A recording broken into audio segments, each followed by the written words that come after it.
Hello everyone, welcome back. If you are a returning subscriber, thank you so much for your support. I greatly appreciate it.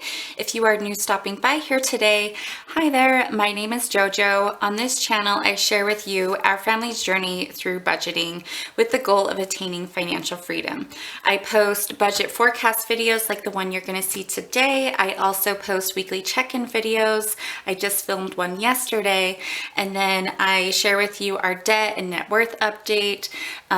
We also follow a velocity banking strategy. We are a family of 5. We are working on paying down a 6-figure debt. We started with about $102,000 of debt in February of last year. We are down to the 30,000s. We're more than 60% of the way through paying off that debt, which is super exciting. But we are sharing our journey with you on this channel for support, for accountability, and just for learning and growing. If that's something you're interested in following along with, then please consider subscribing.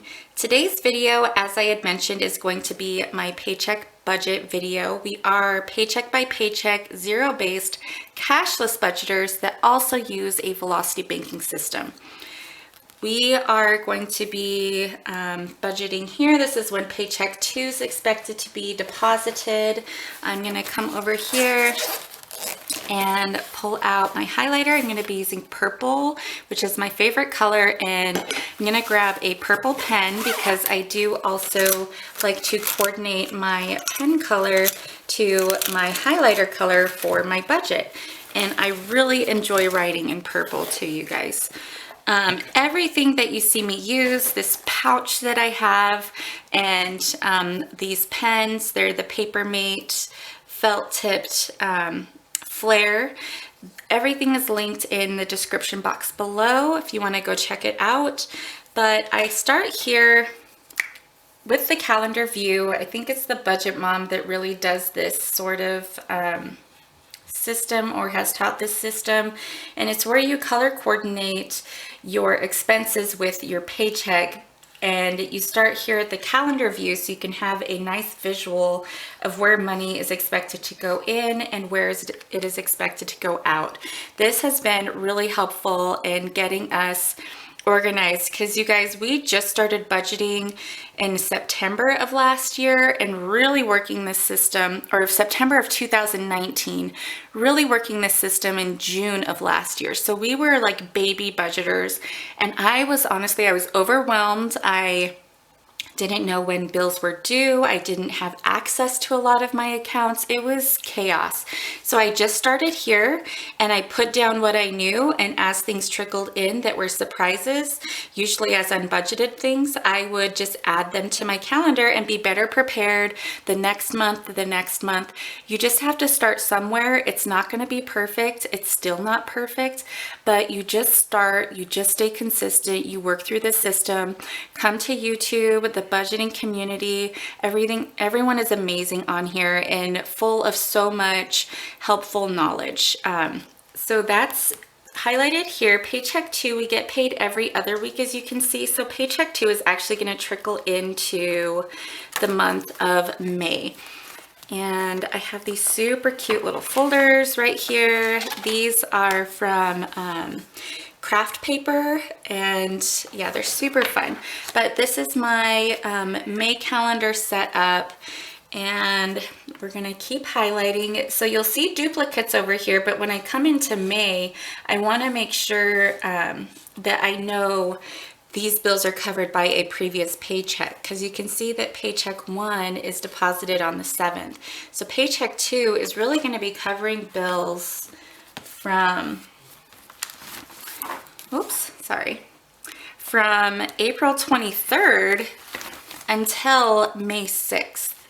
And then I do also note over here in the notes section any financial things that I expect to spend. So I have professional licenses. I have two different professional licenses. One I have to pay and renew every other year. The other one I pay a certain amount every year, and then every 7 years I renew it, and it's like $400 for that. And then there's usually continuing education units associated with each of those, which can cost money. Some are free, some cost money. But we have a certification sinking fund, and this includes licensure certifications. Also, we enjoy fishing, so it covers our licenses for fishing, things like that. And sinking funds, if you don't know what they are mini savings accounts with an intended purpose.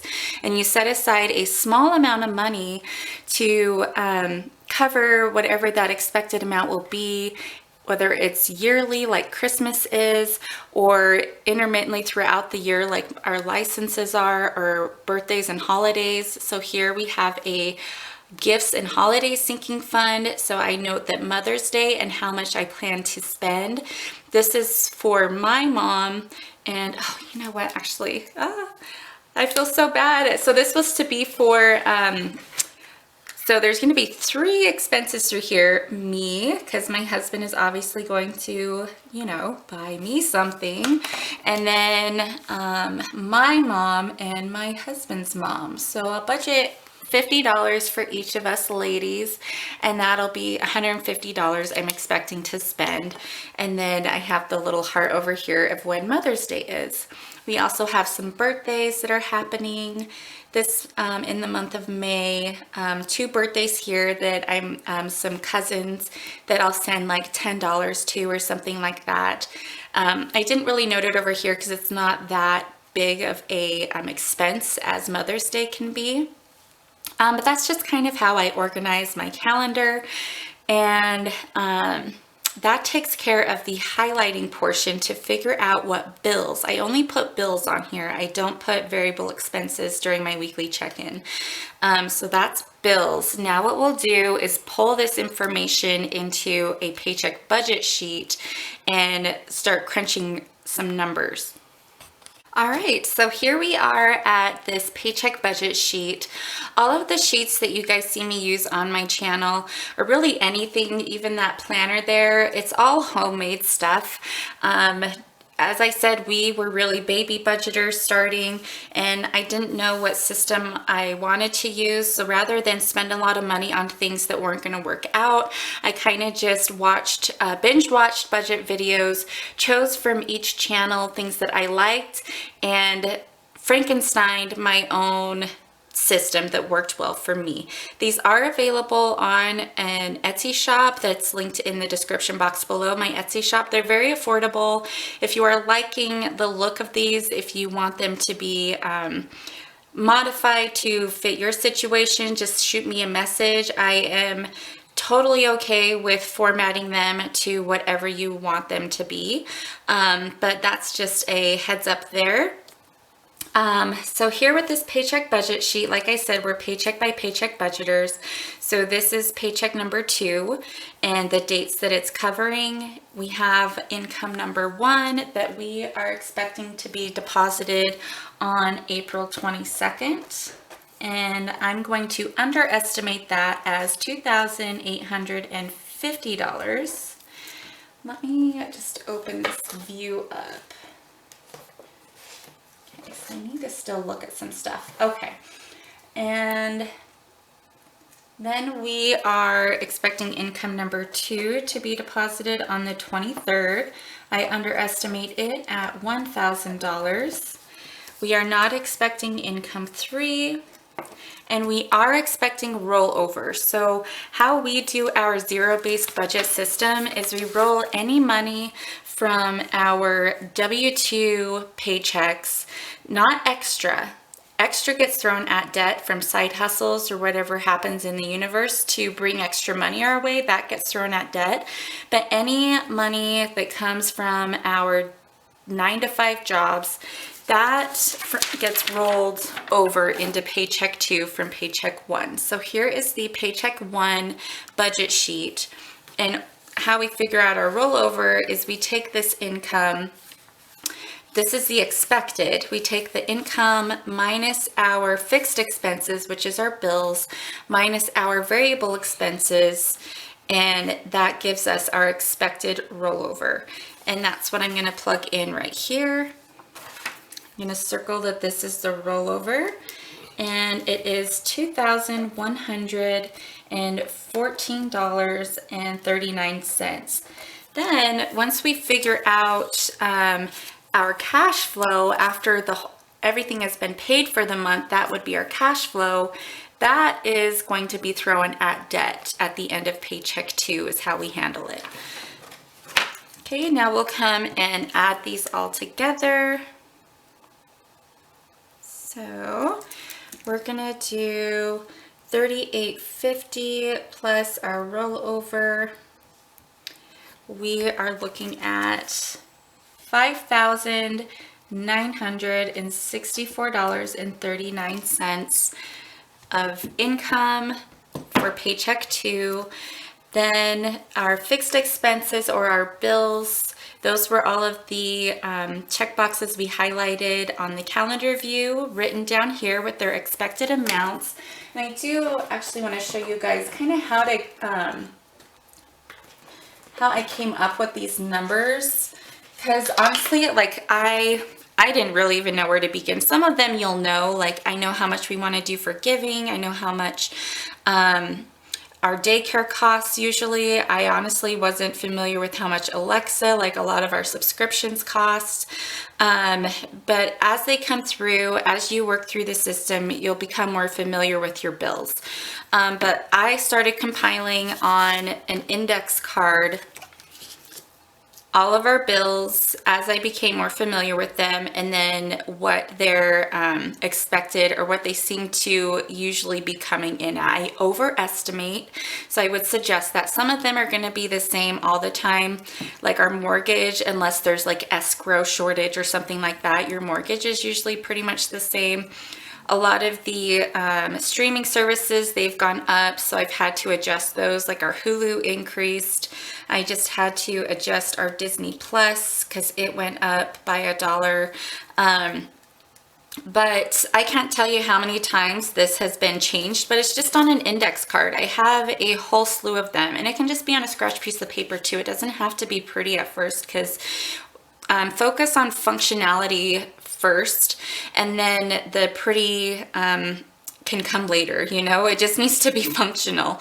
But you can make it fun too with like stickers and colors and stuff, but really focus on the functionality. So that's where all of these expected numbers came in. When you add all those together, that totals $2,453.98. Next, we'll come over to our variable expenses. We are a family of 5. We have pets, we own a home, we drive 2 vehicles, and we also own a motorhome. So these, those are all of the different things that make up our variable expenses. For groceries, my daughter's birthday party is going to be on the 24th, and I do have a gifts and holidays sinking fund, but I don't want to pay for the party, food, and entertainment from that sinking fund entirely, because otherwise it'd be pretty depleted. And honestly, you guys, we used to entertain a lot, not just for birthdays, but just random barbecues. We just really enjoyed entertaining. So anytime we could find an excuse to have people over for food and fun, we would. But obviously COVID had significantly impacted that. So this is really the first gathering we're having, and it's still going to be pretty small, but I am super excited. That's one of my favorite things too, is going onto Pinterest, looking for some fun food themed ideas and gifts and things like that. That is just my thing that I really enjoy. So I'm trying to rein it in, not go too crazy, because if I haven't been able to do that for a while, but we are going to bump up our grocery budget for the food for her birthday party. Our budget is normally $400 for 2 weeks. I'm going to bump it up by $50, so it's going to be $450. Eating out and entertainment. I'm going to also bump this up because it's going to cover some of the, we're getting a bounce house. So I'm going to bump it up a little bit and still pull some money from other sinking funds to purchase the party things. But I am going to bump this up again by $50 here as well. It's normally $100. I'm increasing it by $50.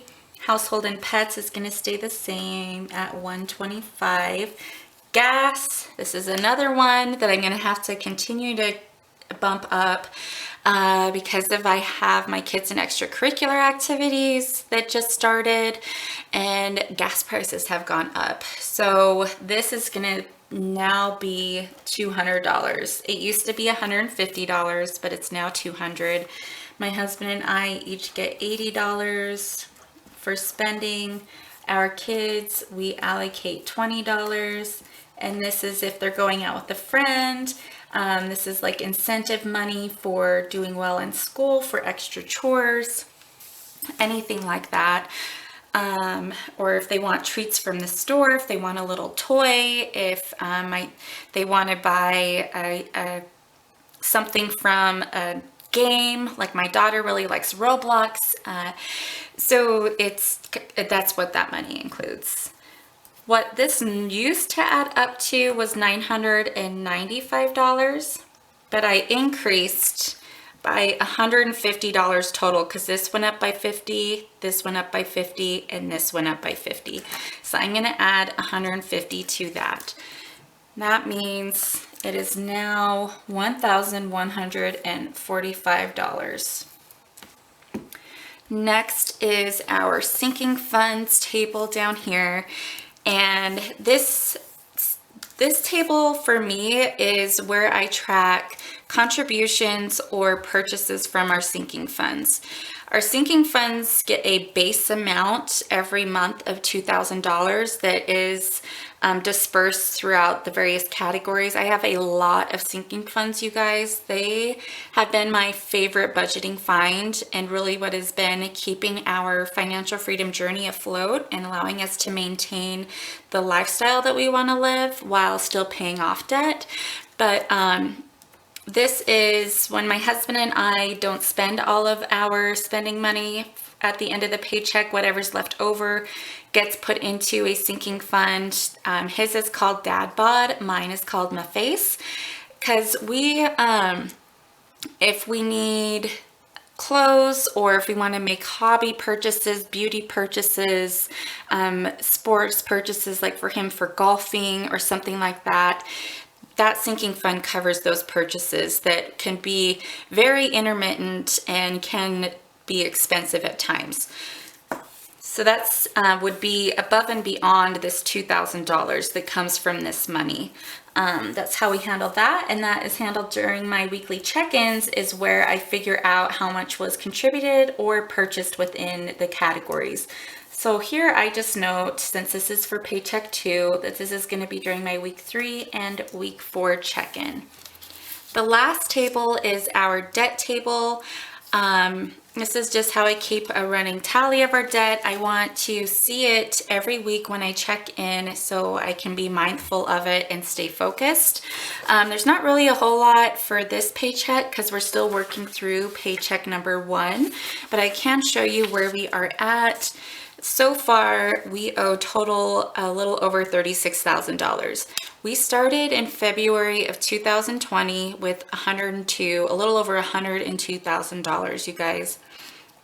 There's been a lot that has gone into bringing this number down, but I am seriously shocked and just very, very happy. I can breathe much easier now with this number than the 6-figure debt that we started with.